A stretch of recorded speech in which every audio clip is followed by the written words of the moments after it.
O STF decidiu que os créditos superpreferenciais não alteram o tipo de ordem de pagamento, ou seja, se vai ser caso de aplicar precatório ou RPVs. Então, se você quer compreender melhor esse julgado, fica até o final para você entender exatamente os fundamentos que foram utilizados pelo STF aqui. Primeiramente, a gente tem que entender o que é um crédito superpreferencial, né?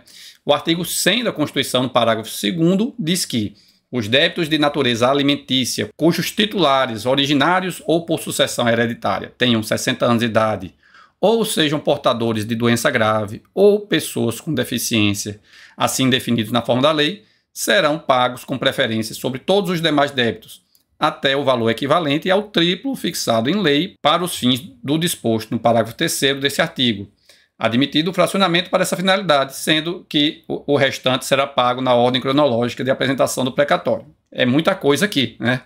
Primeira coisa que a gente tem que entender aqui é quem são os beneficiários, né? São aqueles que têm débito de natureza alimentícia, ou crédito, melhor dizendo, natureza alimentícia, exemplo de crédito previdenciário, por exemplo, ou débito de servidor, por exemplo, também. E que o titular seja maior de 60 anos, ou portador de doença grave, ou deficiente, e o valor desse crédito esteja até o triplo do limite para requisição de pequeno valor, ou RPV, né?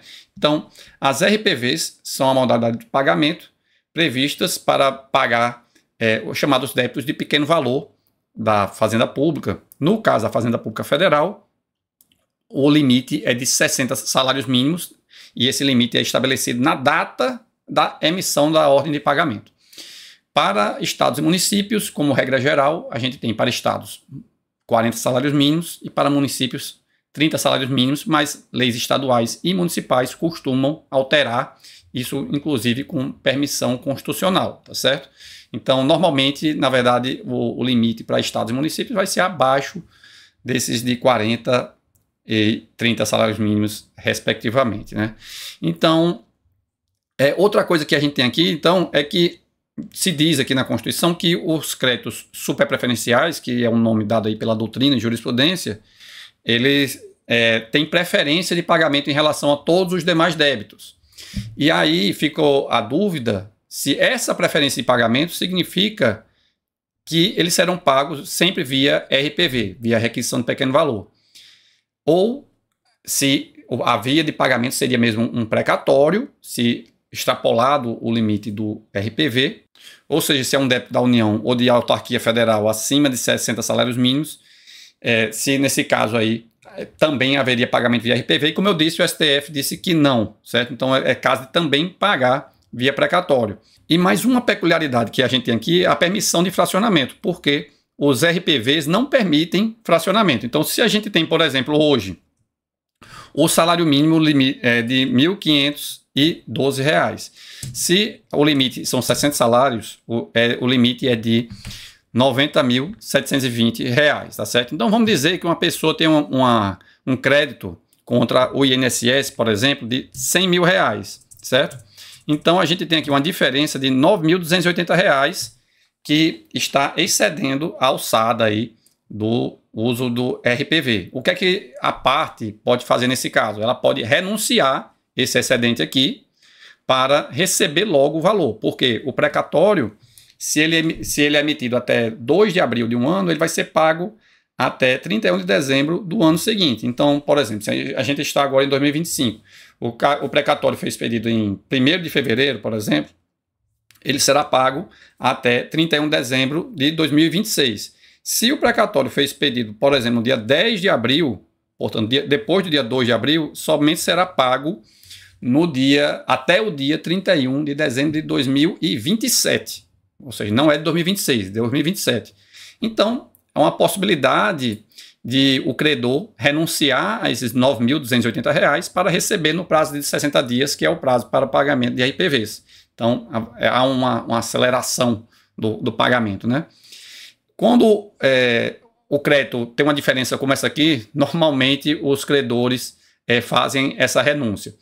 De forma distinta, por exemplo, se é um crédito de R$ 200 mil, ou seja, do dobro do valor do limite, aí muitas vezes eles não renunciam, preferem esperar, ou ainda atualmente comum a prática de fazer a cessão de crédito para alguma instituição financeira que, na verdade, compra esse crédito e vai pagar, a pessoa vai receber o valor com um deságio, né?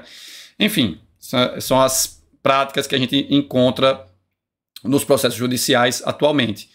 Então, no final das contas, os créditos superpreferenciais têm um valor limite de até 180 salários mínimos, que na data de hoje seria de R$ 272.160.